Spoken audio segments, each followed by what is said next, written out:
چې کله دا خلک لاړل خپل بوتان یې ویوړله او هلته خرڅول او بولي شروع کړله دا لاړو ابراهیم علیه السلام چې کوم د بوتان په کوم ځای کې پراته و ډېر بوتان حق ځای ته وردن نه شو چې وردن نه شو نو ځان سره یې تبرګې وړی نو د یو بوت نه غوږ وهه او د بل بوت نه چې کوم دی پوزه وهه او د بل نه لاس وهه او د بل نه خپه وهه او څه مکمل چې کوم دی ماتوه حتی تر دې پورې چې کله دا کار وکړو نو هغه تبرګې راواغوسو په دې کې چې کوم غټ بوت و د هغې ولي ته یې واچو ولو ته هغه دغه ور واچو تبرګې کله چې دا خلک وافت سره راغله او د بوتانو د مرکز ته رادن نه شو دا حالات یې ولیدل دا خو د دوی د عبادت ځای نو خلکو ته پته ولګېدل چې دا کار بل چا نه دی کلی دا ابراهیم علیه السلام کلی دی دا بل چا نه دی کلی دا ابراهیم علیه السلام چې کوم دی دا کار کلی ځکه هغه زموږ د بوتانو پسې خبرې کولې نو نمرود چې کوم دی نو مشور را جمع کړل خلک یې را جمع کړله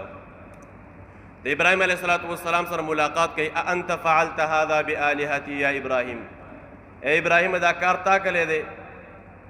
نو دی ورته وایي فرجعوا الى انفسهم فقالوا انکم یا ثم نکسوا على رؤوسهم لقد علمت ما هؤلاء ينطقون لاړ چې د بوت نه تپوس وکړه که نه د غاړې چې کوم تبرګې پروت دی دا دې والي دي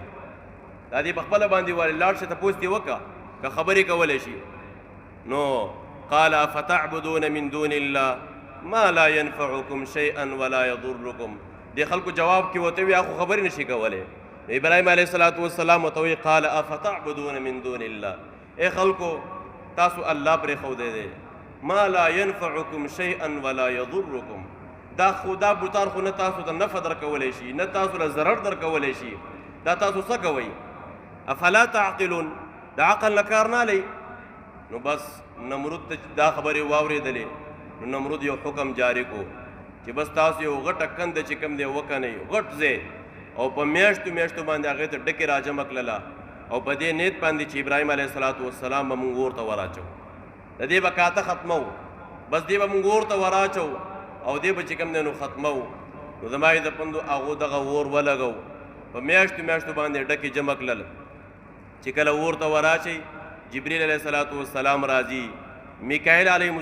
السلام راځي تسلي ورته ورکوي میکایل علیه السلام ورته وایي ای ابراهیمه که ستا خوښئ